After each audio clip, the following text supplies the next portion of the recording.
Mga pagbasa ng mga salita ng makapangyarihang Diyos. Paglalantad sa mga Antikristo.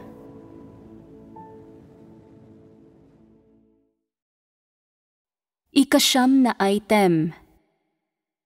Ginagawa nila ang kanilang tungkulin para lang maging tanyag sila at maisakatuparan ang kanilang sariling mga interes at ambisyon. Hindi nila kailanman isinasaalang-alang ang mga interes ng sambahayan ng Diyos at ipinagkakanulu pa ang mga interes na iyon, ipinagpapalit para sa kanilang personal na kaluwalhatian.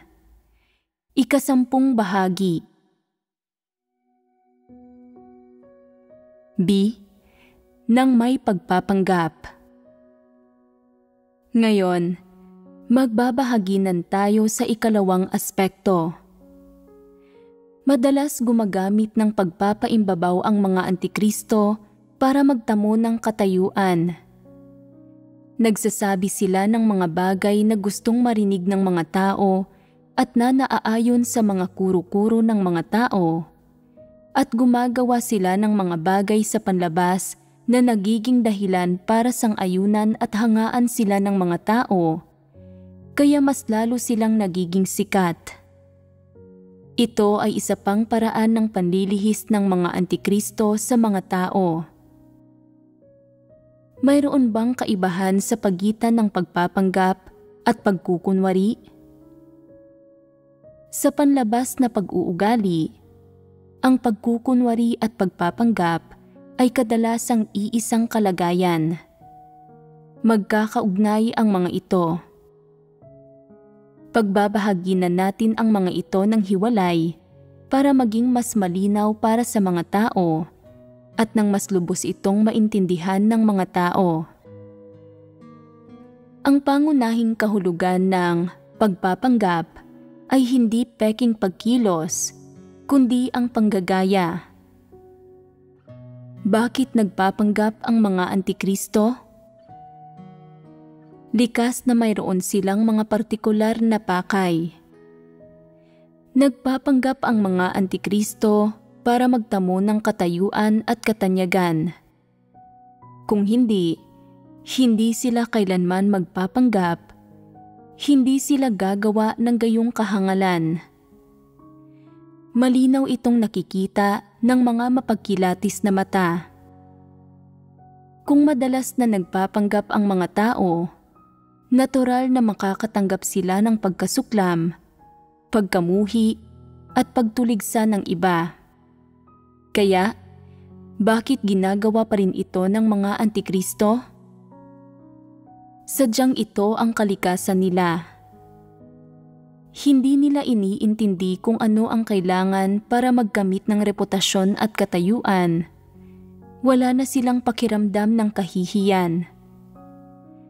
Para magkamit ng katayuan sa isipan ng mga tao, ang unang ginagawa ng mga Antikristo ay ang himukin ang mga tao na magtiwala sa kanila, tingalain sila at sambahin sila. Kaya, paano nila natatamo ang layong ito? Bukod sa pagpepeke ng mabuting pag-uugali at mga pagpapamalas na tumutugma sa mga kuro-kuro ng mga tao, ginagaya rin nila ang mga tanyag na tao. Kinokopya ang paraan ng pagsasalita ng mga ito para pahalagahan at tingalain sila ng mga tao. Sa ganitong paraan, hindi namamalayang sinisimula na silang sambahin, bulahin at suportahan ng ilang tao sa iglesia. Tinitingnan nila ang mga Antikristo na parang mga espiritual na nilalang o mga tanyag na tao na nangangahulugang ang mga Antikristo ay hinahangaan at iginagalang bilang mga espiritual na nilalang sa iglesia at sa puso ng ilang tao. Ito ay dahil karamihan sa mga tao ay lubusang walang pagkilatis at sinasamba at iginagalang nila ang sino mang gusto at hinahangaan ng puso nila. Sa iglesia, Anong klaseng tao ang pangunahing ginagaya ng mga Antikristo? Ginagaya nila ang mga espiritual na nilalang dahil karamihan sa mga tao ay sumasamba sa mga espiritual na nilalang. Sa Hudaismo, ang mga Pariseo ay mga espiritual na nilalang na sinasamba ng mga tao. Sinasamba sila ng mga tao dahil sa kaalaman nila, huwad na kabanalan at pakitang taong mabuting asal. At kaya, sa Hudaismo, napakasikat ng mga Pariseo, sila ay lubos na hinahangaan. Ngayon, may ilan sa iglesia na mahilig ding sumamba sa mga espiritual na nilalang. Una, sinasamba nila ang mga nasa iglesia na matagal nang nananampalataya sa Diyos. Mga taong may di umano'y mga espiritual na karanasan at patotoo na nakatanggap ng mga biyaya at pagpapala ng Diyos, na nakakita ng mga dakilang pangitain at nagkaroon ng mga ekstraordinaryong karanasan. Dagdag pa rito, may mga tao ring mayayabang at matatamis magsalita kapag kasama ng ibang tao na nag-uudyok sa iba na sila ay sambahin at hangaan. May iba na may mga pamamaraan, gawi at prinsipyo sa pagkilos nila na naaayon sa mga panuntunan ng iglesia na parang makadiyos ang panlabas na pag-uugali. Mayroon ding mga tao na parang may malaking pananalig sa Diyos. Ang mga taong ito ay pawang tinatawag na mga espiritual na tao. Kung gayon, paano ginagaya ng mga Antikristo ang mga espiritual na tao? Simple lang ang ginagawa nila.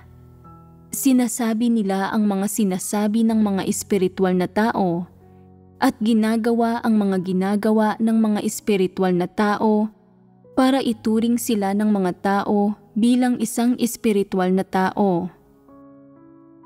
Pero ginagawa ba nila ito ng taos-puso? Hindi.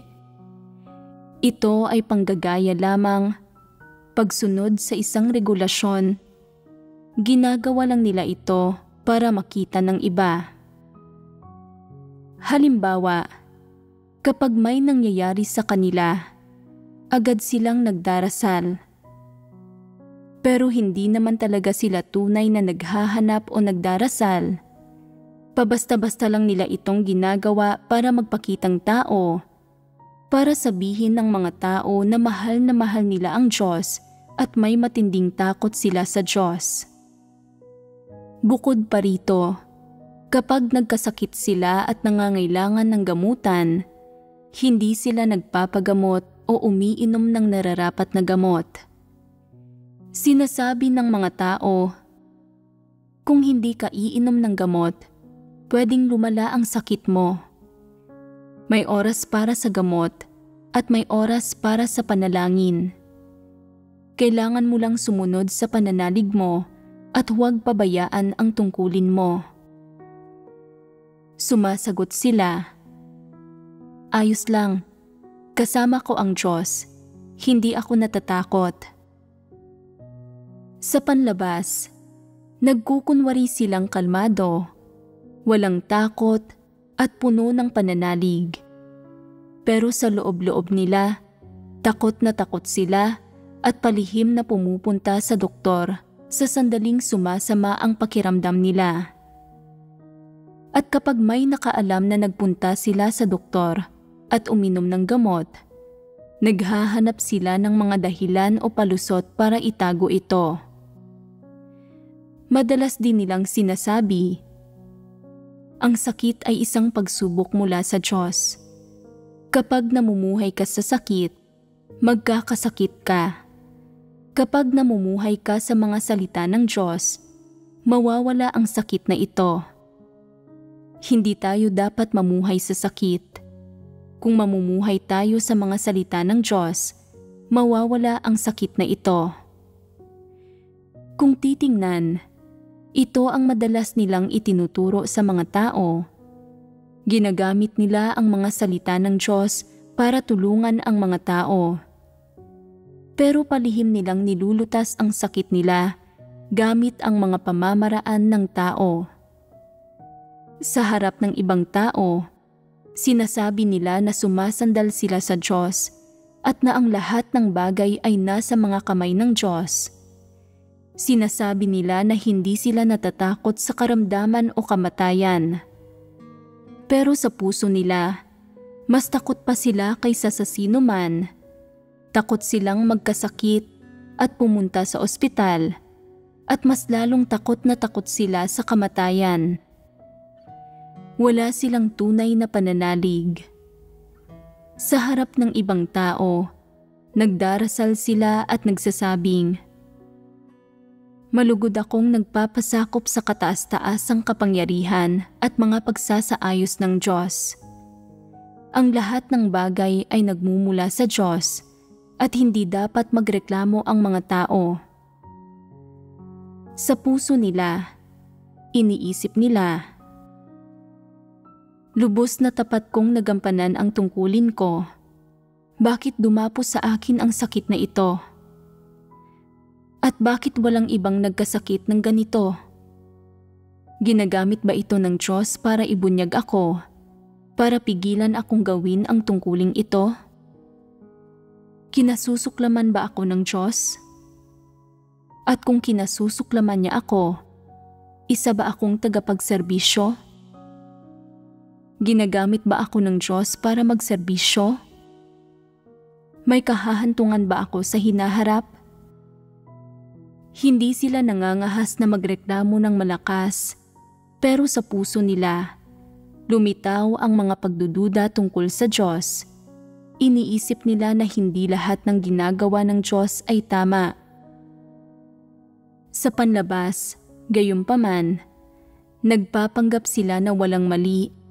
Ipinapalabas nila na kahit magkasakit sila, hindi ito makakapigil sa kanila at kaya pa rin nilang gawin ang tungkulin nila at maging mapagpasakop at tapat na kaya pa rin nilang gumugol para sa Diyos.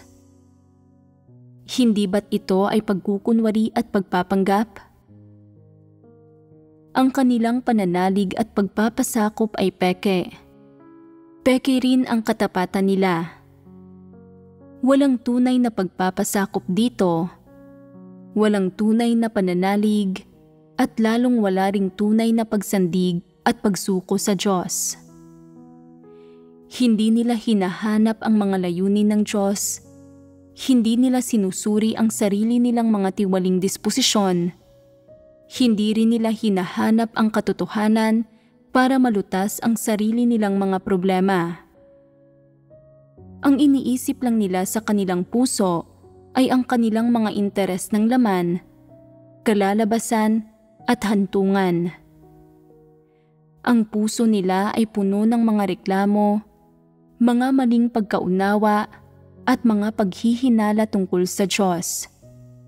At gayunpaman, sa panlabas, nagpapakita sila na parang isang espiritual na nilalang at anuman ang mangyari sa kanila, sinasabi nila na may mabuting kalooban ang Diyos. Hindi ako dapat magreklamo. Hindi nagrereklamo ang kanilang bibig, pero lubhang naguguluhan ang puso nila. Ang kanilang mga reklamo, maling pagkaunawa, at mga pagdududa tungkol sa Diyos ay patuloy na bumabalot sa puso nila. Batay sa lahat ng nakikita, madalas nilang binabasa ang mga salita ng Diyos at hindi nagpapaliban sa paggawa ng tungkulin nila. Pero sa puso nila, sumuko na sila sa kanilang tungkulin. Hindi ba't ito ang kahulugan ng pagpapanggap? Ito ay pagpapanggap.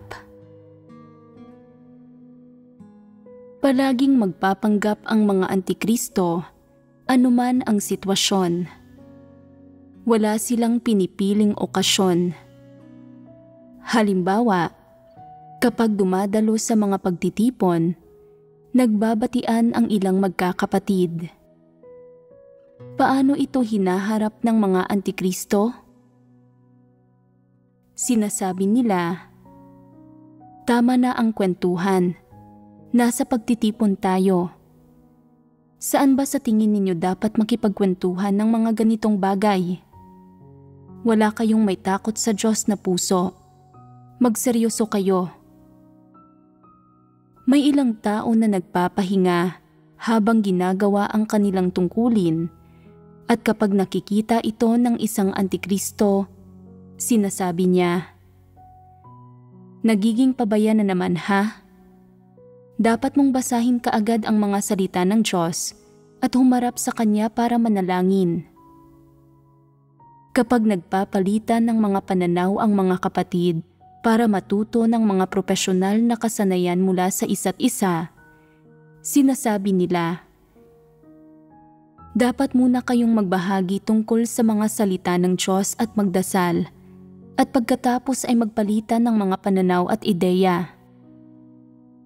Kung may isang tao na hindi pa nagdadasal bago magsimula ang pagtitipon, sasawayin siya ng antikristo.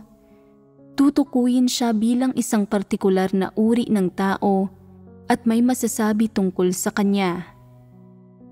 Sa bawat aspekto, ipinapakita nila sa iba na sila ay napaka-espiritual, napakataimtim, na napakatapat nila sa katotohanan at nagsusumikap na hangarin ito, na napaka-responsable nila sa kanilang tungkulin, na kaya nilang regular na basahin ang mga salita ng Diyos araw-araw, na mayroon silang normal na espiritual na buhay, na regular silang dumadalo sa mga pagtitipon, na kapag dumadalo sila sa mga pagtitipon ay nagdarasal sila, nagbabasa ng mga salita ng Diyos at nagbabahaginan ayon sa itinakdang paraan, at na hindi sila nakikipagkwentuhan o nag-uusap tungkol sa mga isyong pambahay.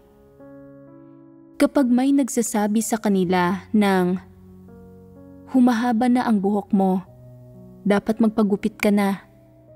Mainit ang panahon ngayon, kaya magiging mas maaliwalas ang pakiramdam mo kung magpapagupit ka.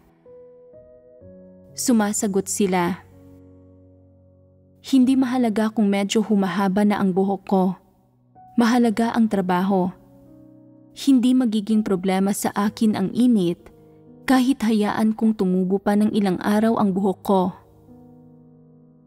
May isang nagsasabi na, nagkakahimulmol na ang mga damit mo.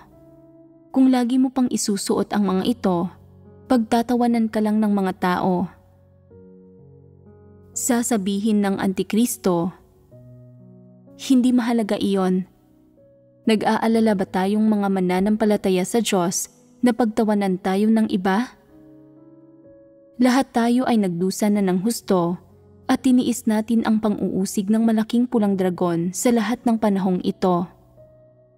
Tinahak natin ang landas ng pagtatakwil ng mga makamundong tao. Kaya, ano ngayon kung pagtatawanan ako ng mga tao dahil sa mga nagkakahimulmol kong damit? Hangga't tanggap ako ng Diyos, iyon lang ang mahalaga. Mabuting bagay ba na sabihin ito? May ilang tao na nakakakita na nagtatanong ako at naghihikayat sa lahat na magbahagi sa kanila pagkatapos ng isang sermon, pero hindi sila masagot ng mga tao sa pagbabahaginan, kaya nagbibigay sila ng ganitong buod. Nakahanap ako ng bagong liwanag dito. Hindi kailanman kumakain ang Diyos ng walang kabuluhan, pero tayo, kahit ang pagkain natin ng repolyo ay nasasayang lang.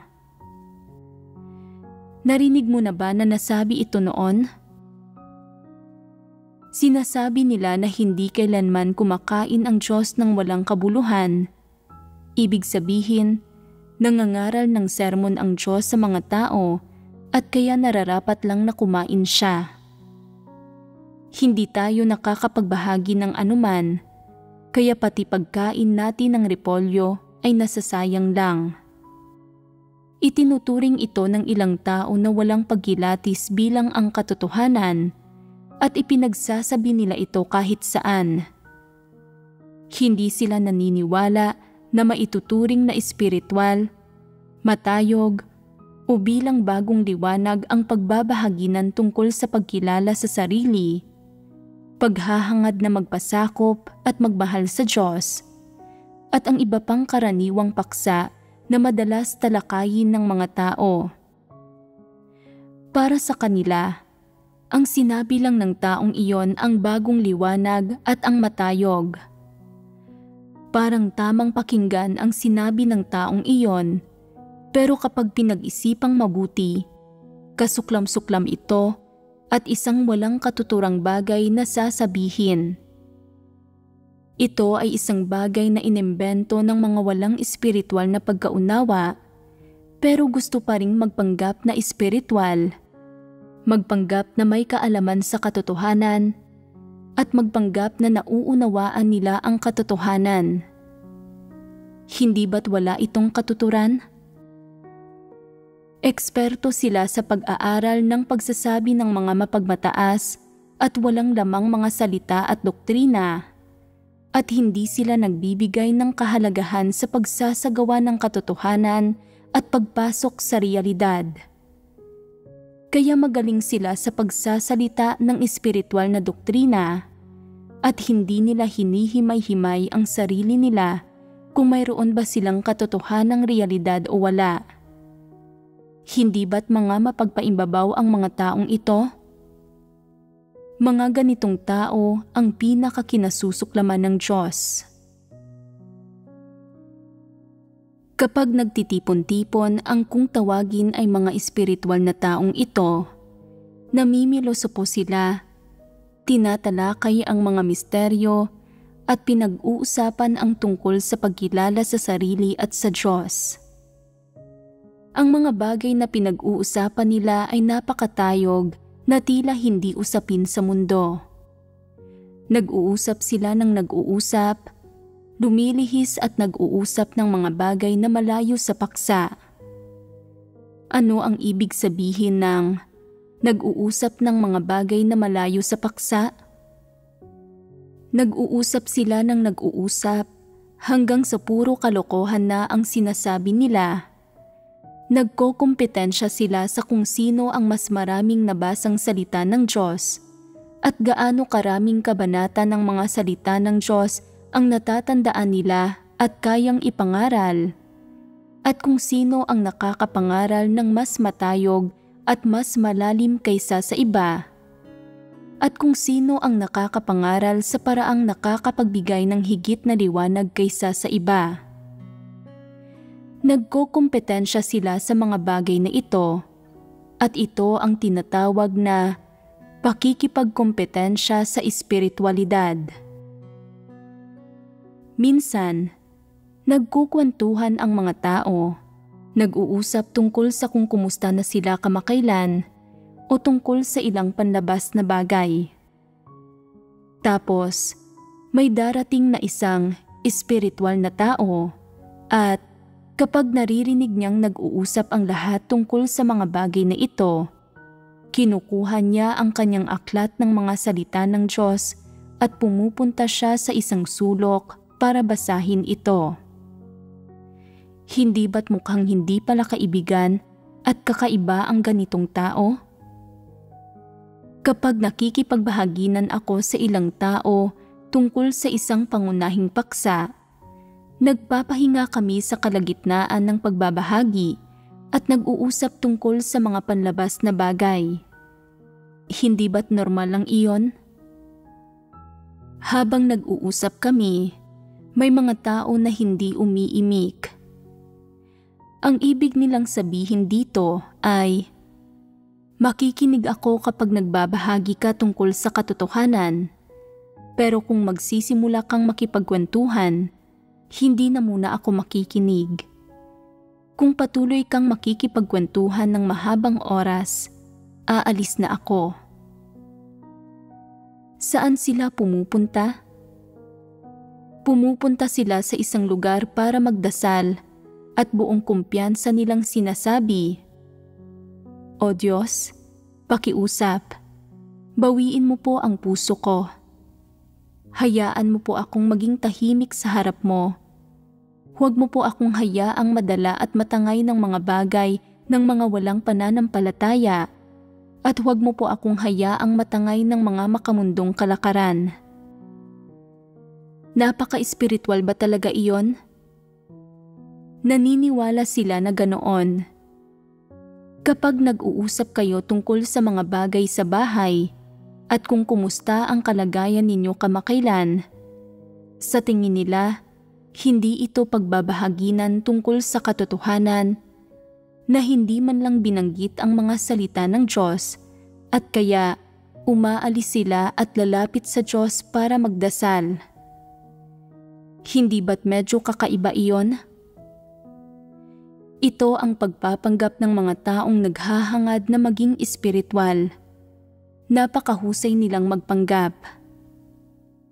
Ang pakay nila sa pagpapanggap ay ang ipakita sa iba na sila ay espiritual, na seryoso sila sa paghahangad nila, na palagi silang namumuhay sa presensya ng Diyos, na may liwanag sa mga salita nila, na hinahangad nila ang katotohanan, na hindi sila naaapektuhan ng makamundong mga bagay o ng mga pagmamahal ng pamilya, na wala silang ganitong mga pangangailangan ng laman, na iba sila sa mga normal na tao, na iwinaksina nila ang makamundong bagay at ang mga ganitong bulgar na interes. Kapag may ilang tao na nakikipag-usap ng kaunti sa mga hindi mananampalataya, sinasabi nila, "Hindi iyan tama. Masasama ang mga taong ito na walang pananampalataya. Sa sandaling kausapin mo sila at masangkot ka sa kanilang mga gawain, makakaramdam ka ng pagkabalisa sa loob mo at kailangan mong magmadaling lumapit sa Diyos para magtapat at magdasal. Kailangan mong magmadaling basahin ang mga salita ng Diyos.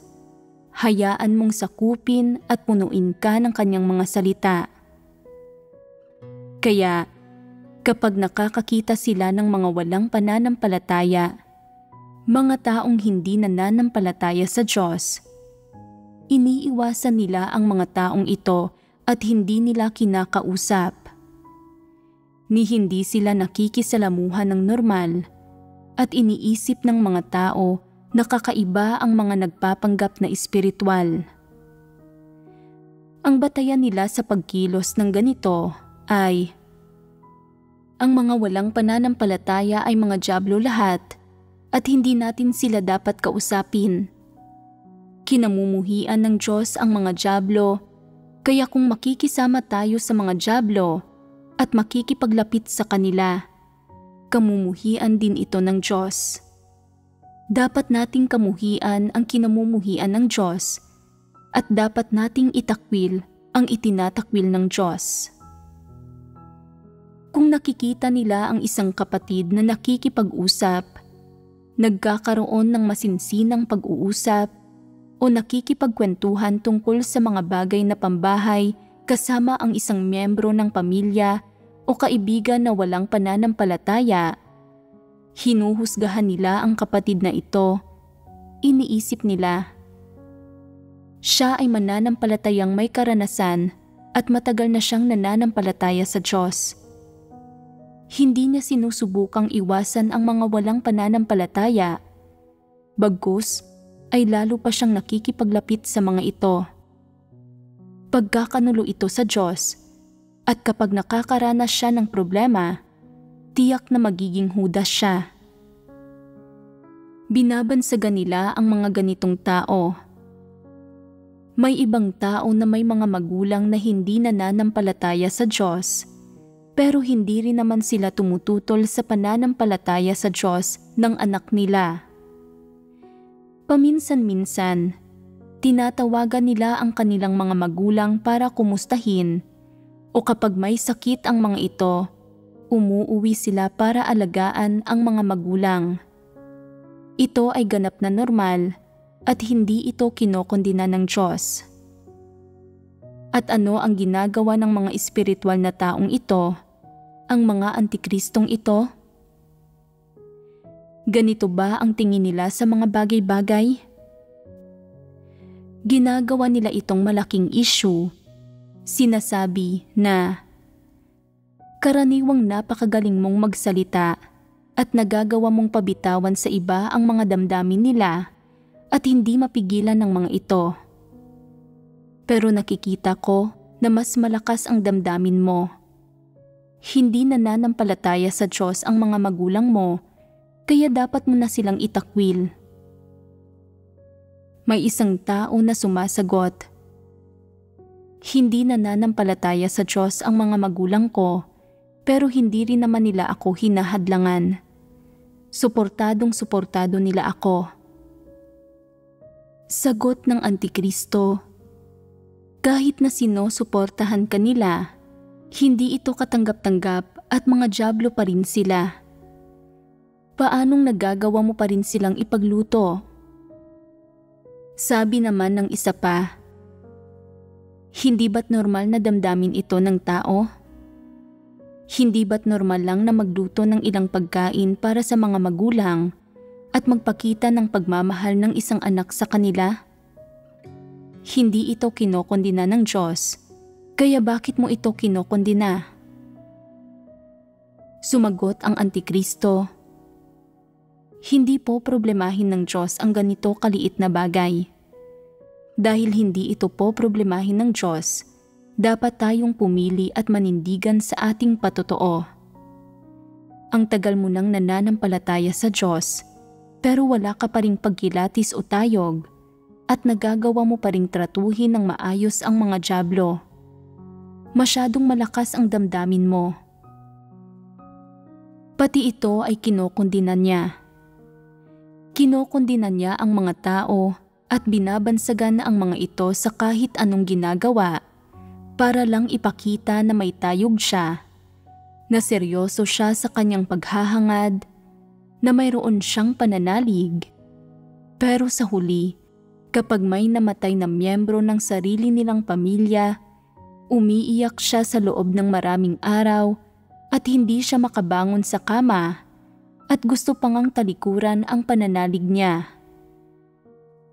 May nagsasabi sa kanya, hindi ba't isa kang espiritual na tao?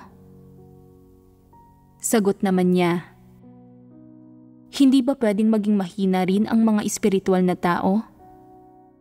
Hindi ba ako pwedeng maging mahina sandali? Hindi ba ito katusuhan? Ang mga huwad na espiritual na tao ay kayang magkunwari at ito ang tinatawag na pagpapanggap. Nagkukunwari sila na wala silang kahinaan, na mapagpasakop sila, na mayroon silang pananalig sa Diyos at tapat sa Diyos, na kaya nilang panindigan ang mga panunumpa nila, kayang tiisin ang paghihirap at igugol ang sarili nila, hindi umaasal sa kahit anong paraan na maaaring isipin ng mga tao na hindi angkop o hindi ideal. Batay sa panlabas nilang pag-uugali, sinasang-ayunan sila ng mga tao at hindi mahanapan ng anumang pagkakamali. Mukhang umaayon sila sa Kristiyanong kagandahang asal at hindi pa nga sila mukhang negatibo o mahina. Kapag may nakikita silang isang taong nanghihina o nagiging negatibo, madalas nila itong mahigpit na sinasaway, sinasabing, nagiging mahina ka dahil lang sa isang maliit na bagay. Hindi ba't lubos itong nakakasakit sa Diyos? Alam mo ba kung anong oras na ngayon? Napakaraming salita na ang binigkas ng Diyos sa atin, kaya paanong nagiging mahina ka pa rin? Bakit napakakaunti ng pagkakaintindi mo sa puso ng Diyos? Ano man ang isyong kinakaharap mo, dapat palagi kang lumapit sa Diyos para magdasal, matutong mahalin ang Diyos at maging tapat sa Kanya, at dapat kang magpasakop at huwag manghina. Kung palagi mong isinasaalang-alang ang laman mo, hindi ba't naghihimagsik ka laban sa Diyos? Tila walang problema sa sinasabi nilang ito, pero walang kabuluhan ang lahat ng ito at hindi nito kayang lutasin ang mga problema ng mga tao. Sinasabi nila, "Alam mo ba kung anong oras na ngayon?" May kinalaman ba iyon sa nararamdamang kahinaan ng mga tao? May kinalaman ba ito sa paghihimagsik? May mga tiwaling disposisyon ang mga tao at namumuhay sa laman nila, at ang mga tao ay palaging maaaring manghina at maghimagsik. Gustong gampanan ng mga antikristo ang papel ng mga espiritual na tao bilang pinakamagagaling sa mga kapatid at bilang mga taong nakakaunawa ng katotohanan at kayang tumulong sa mga mahina at kulang pa sa gulang. Ano ang pakay nila sa pagganap sa papel na ito? Una, naniniwala sila na nalampasan na nila ang laman at ang sekular na mundo, na naiwaksi na nila ang kahinaan at mga pangangailangan ng laman ng normal na pagkatao. Naniniwala sila na sila ang mga tao sa sambahayan ng Diyos na kayang umako ng mahahalagang gampanin, na kayang magsaalang-alang sa mga layunin ng Diyos, at na sila ang may pusong puno ng mga salita ng Diyos. Pinupuri nila ang kanilang sarili dahil natugunan na nila ang mga hinihingi ng Diyos at napalugod ang Diyos, dahil nagagawa nilang isaalang-alang ang mga layunin ng Diyos at nakakamit ang magandang hantungang ipinangako ng Diyos. Kaya, madalas silang nakakaramdam ng kahambugan at na mas magaling sila kaysa sa iba. Ginagamit nila ang mga salitang natatandaan at nauunawaan nila sa kanilang isipan para sermonan ang iba at para kondinahin at hatulan ang iba. Madalas din silang gumagamit ng mga partikular na pamamaraan at kasabihan na naiisip nila sa mga kuro-kuro nila para limitahan at tagubilinan ang iba, na nagiging dahilan para sundin ng ibang tao ang mga patakaran at sundin sila ng mga ito, nang sa gayon ay mapangalagaan nila ang kanilang katayuan sa iglesia. Naniniwala sila na hanggat kaya nilang mangaral ng isang hanay ng mga espiritual na doktrina, bumigkas ng mga nauusong islogan, manguna, maging handang sumulong at umako ng gawain, at mapanatili ang normal na kaayusan ng iglesia, magiging mga espiritual na tao sila at magiging matatag ang katayuan nila. Kaya, ipinapalabas nila na mga espiritual na tao sila at pinupuri nila ang sarili nila bilang ganito, habang kasabay nito ay ipinapalabas din nila na makapangyarihan sila sa lahat, lubos na may kakayahan at mga perpektong tao. Halimbawa, kapag tinatanong mo sila kung marunong silang mag-type, sinasabi nila, "Oo, hindi mahirap para sa akin na mag-type." Tatanungin mo sila, "Kaya mo bang magkumpuni ng mga makina?" Sasabihin nila, "Pare-pareho lang ang mga prinsipyo ng lahat ng makina." "Oo, kaya kong ayusin ang mga ito." Magtatanong ka, "Kaya mo bang ayusin ang mga traktora?" Sasabihin nila, "Maituturing ba na pag-aayos ng makina ang pag-aayos ng napakasimpleng makinang iyon?" Tatanungin mo sila, "Marunong ka bang magluto?" Sasabihin nila, "Kumakain ako. Siyempre, marunong akong magluto." Magtatanong ka, "Kaya mo bang magpalipad ng eroplano?" Sasabihin nila, "Hindi ko pa ito natututuhan, pero kung pag-aaralan ko ito, Kaya kong gawin iyon. Kaya kong maging kapitan ng eroplano. Walang problema. Iniisip nila na kaya nilang gawin ang lahat, na mahusay sila sa lahat ng bagay. May nasirang computer ang isang tao at hinihiling niya sa kanila na ayusin ito. Sasabihin nila na madali lang itong ayusin, pero ang totoo, wala silang alam at hindi nila alam kung paano ito ayusin. At sa huli, matapos subukang ayusin ito ng paulit-ulit, nabubura nila ang lahat ng impormasyon sa computer. Tinatanong sila ng may-ari ng computer, "Kaya mo bang ayusin ito o hindi?" At sasagot sila, "Nakapag-ayos na ako ng mga computer noon, pero ngayon, medyo nakalimutan ko na kung paano ito gawin. Mas mabuti pang maghanap ka na lang ng ibang mag-aayos nito." Napakahusay nilang magkunwari, hindi ba? Ang mga tao na gaya nila ay may disposisyon ng arkanghel. Hindi nila kailanman kayang sabihin na, "Hindi ko alam kung paano ito gawin." O, "Hindi ko ito kayang gawin." O, "Hindi ako magaling dito."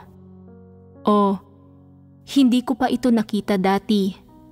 O, "Hindi ko alam." Hindi nila kailanman kayang sabihin ang mga ganitong bagay. Anumang bagay, kung tatanungin mo sila tungkol dito, kahit hindi nila alam kung paano ito gawin at hindi pa nila ito nakita dati, kailangan pa rin nilang makaisip ng mga dahilan at palusot para mapaniwala ka na magaling sila sa lahat ng bagay, na marunong silang gawin ang lahat, na kaya nilang gawin ang lahat, at na pwedeng gawin ang lahat ng bagay. Anong klaseng tao ang gusto nilang maging? Gusto nilang maging mga tao na may lubos na kakayahan, na ipalabas na sila ay mga anghel ng liwanag. Hindi ba't ganitong klase sila ng tao? Dahil palaging gustong magkunwari ng mga antikristo na magaling sila sa lahat ng bagay, kapag hinihiling mo sa kanila na makipagtulungan sa iba, na makipagpalitan ng mga pananaw, makipagtalakayan, makipagbahaginan, at makipag-usap sa iba tungkol sa mga issue, hindi nila ito magawa. Sinasabi nila, "Hindi ko kailangan ng sino man para makipagtulungan sa akin. Hindi ko kailangan ng alalay. Hindi ko kailangan ang tulong ng kahit sino sa paggawa ng anumang bagay. Kaya ko itong gawin ng mag-isa. Alam ko kung paano gawin ang lahat. Lubos akong may kakayahan at walang bagay na hindi ko kayang gawin. Walang bagay na hindi ko makakamit at walang bagay na hindi ko matatapos." Sino ako? Hindi kayo marunong gumawa ng kahit ano. At kahit na marunong kayong gumawa ng isang bagay, hindi kayo mahusay rito. Kahit isang bagay lang ang natutuhan kong gawin, alam ko kung paano gawin ang lahat. Kung mahusay ako sa isang bagay, mahusay ako sa lahat. Marunong akong magsulat ng mga artikulo at nakakapagsalita ako ng mga banyagang wika.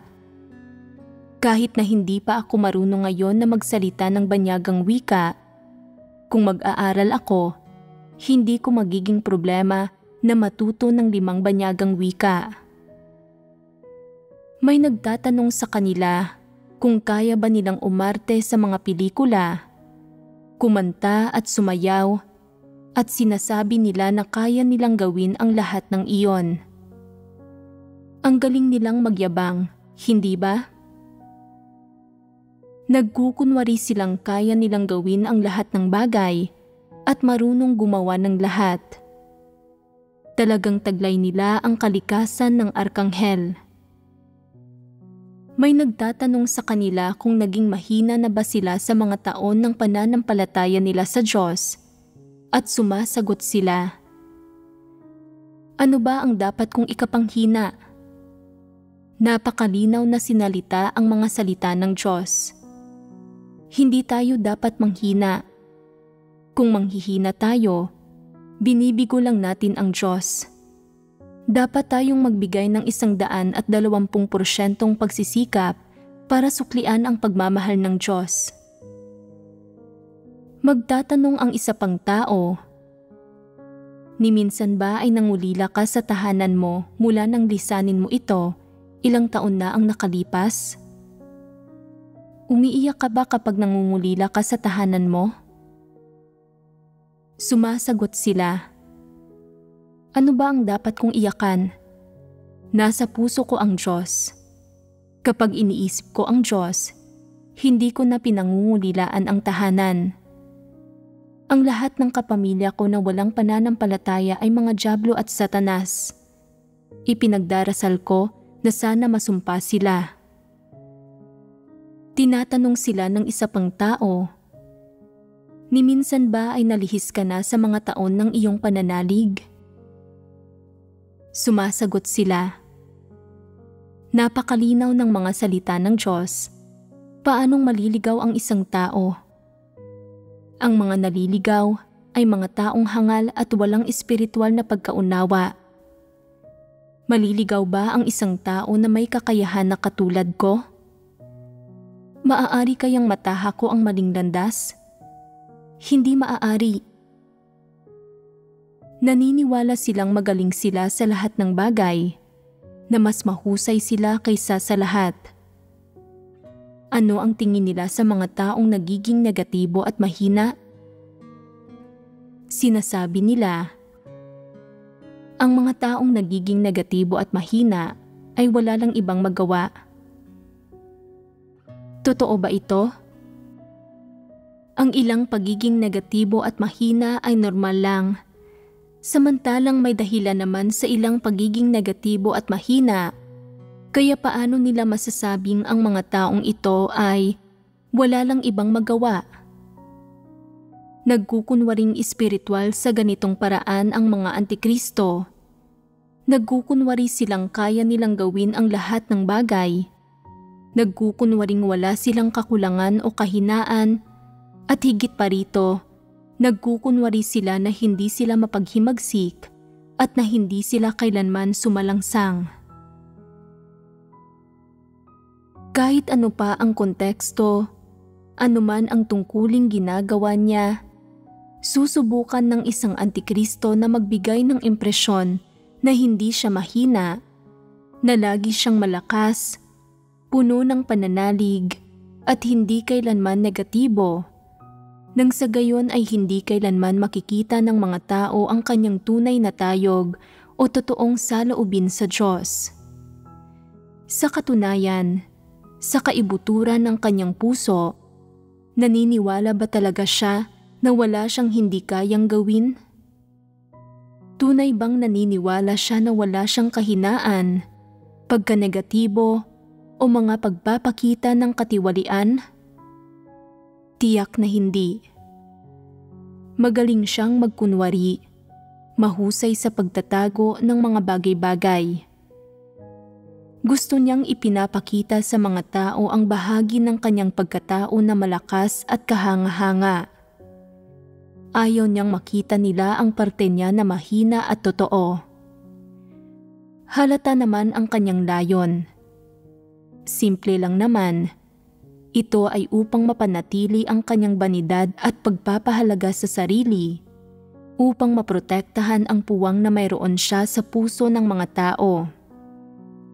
Iniisip niya na kung sasabihin niya sa iba ang tungkol sa sarili niyang pagkanegatibo at kahinaan, kung ibubunyag niya ang bahagi ng kanyang pagkatao na mapaghimagsik at tiwali, magiging matinding pinsala ito sa kanyang katayuan at reputasyon. Mas malaking problema pa ito kaysa sa pakinabang na dulot nito. Kaya mas nanaisin pa niyang mamatay kaysa aminin na may mga oras na siya ay mahina, mapaghimagsik at negatibo.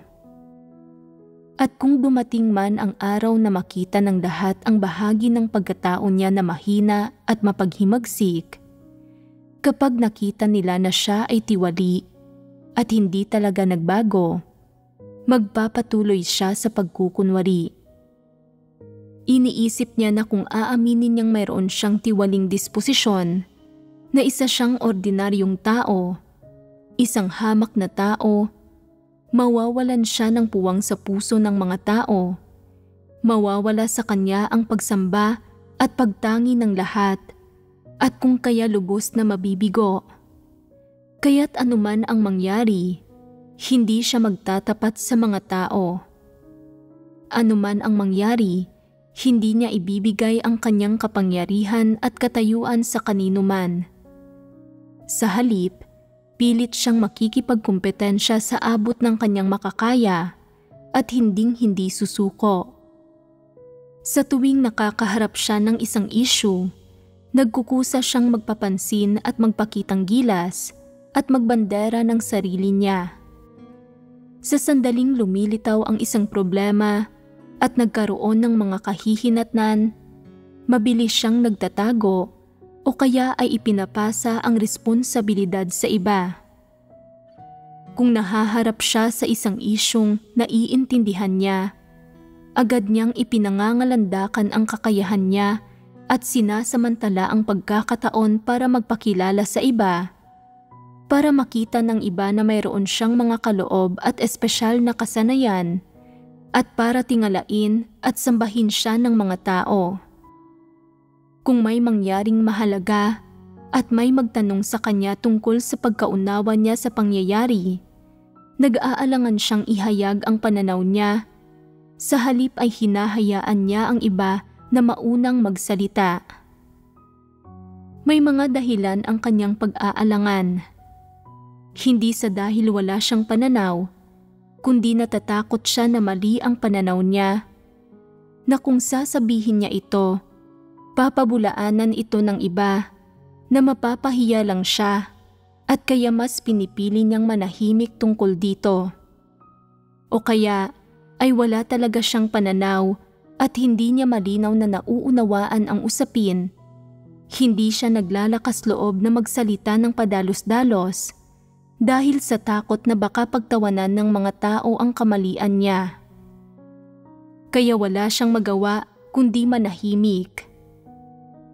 Sa madaling salita, hindi siya agad nagsasalita ng mga pananaw niya dahil natatakot siyang mabunyag ang sarili niya kung ano talaga siya, na makita ng iba na siya ay naghihikahos at kahabag-habag, na nakakaapekto sa imaheng mayroon ang iba tungkol sa kanya.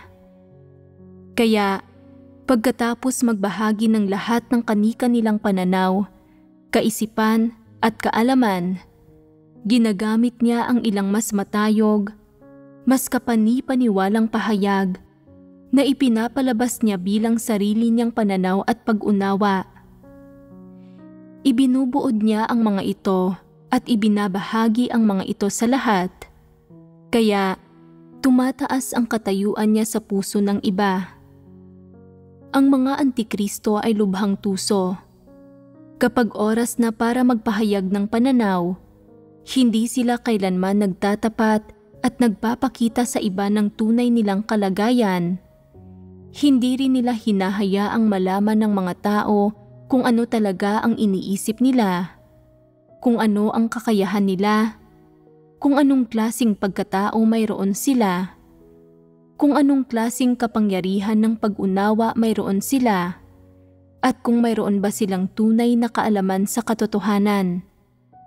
Kaya, kasabay ng pagyayabang at pagpapanggap bilang isang espiritual at perpektong tao, ginagawa nila ang lahat ng kanilang makakaya para maitago ang totoo nilang mukha at tunay na tayog.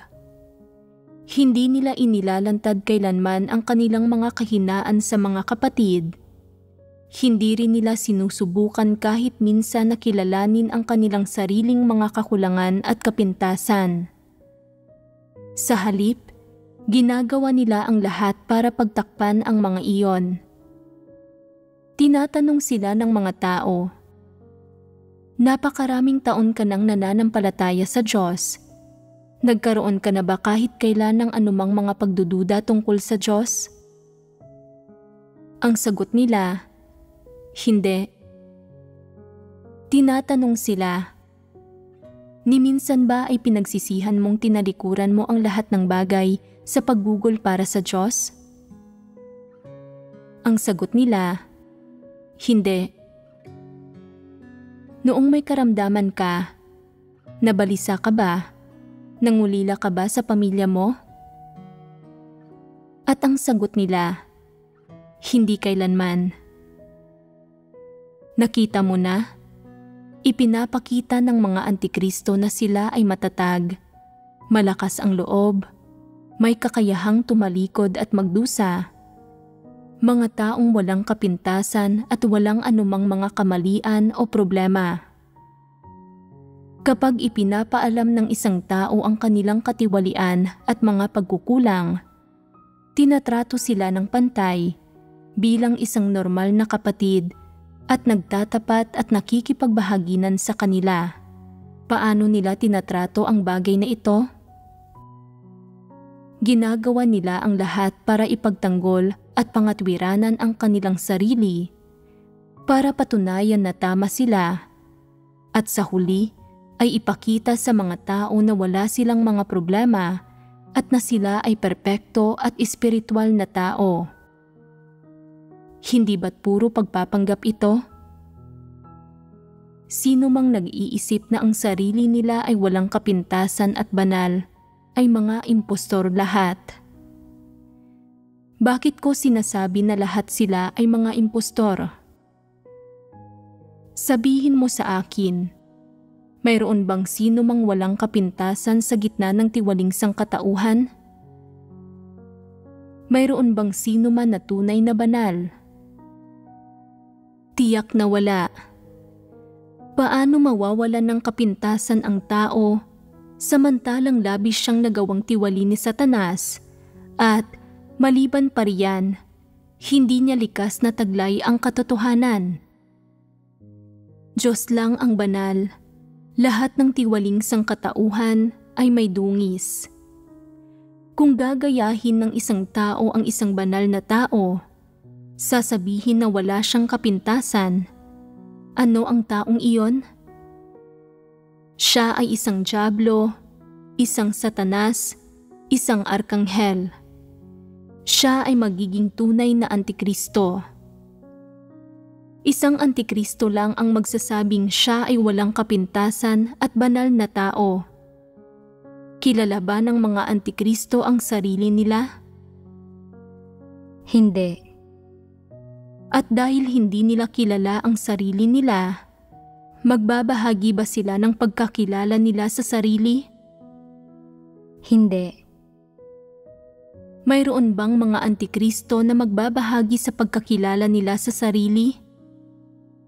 Oo. Anong klaseng mga tao ang gumagawa nito? Mga mapagpaimbabaw. Tama.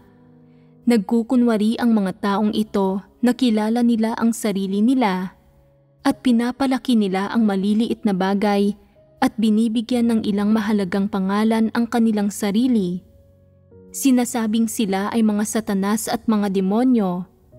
Nagkukunwaring mayroon silang malalim na pagkakilala sa sarili nila. Sila ay mga huwad na espiritual na tao, hindi ba? Hindi ba't mga mapagpaimbabaw sila? Kapag nagbabahagi sila tungkol sa pagkakilala nila sa sarili, talaga bang kilala nila ang sarili nila? Hindi.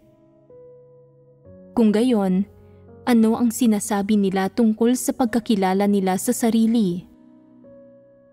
Kapag nagsasalita ang mga antikristo tungkol sa pagkakilala nila sa sarili, hindi sila nagsasalita tungkol sa aktwal nilang sitwasyon.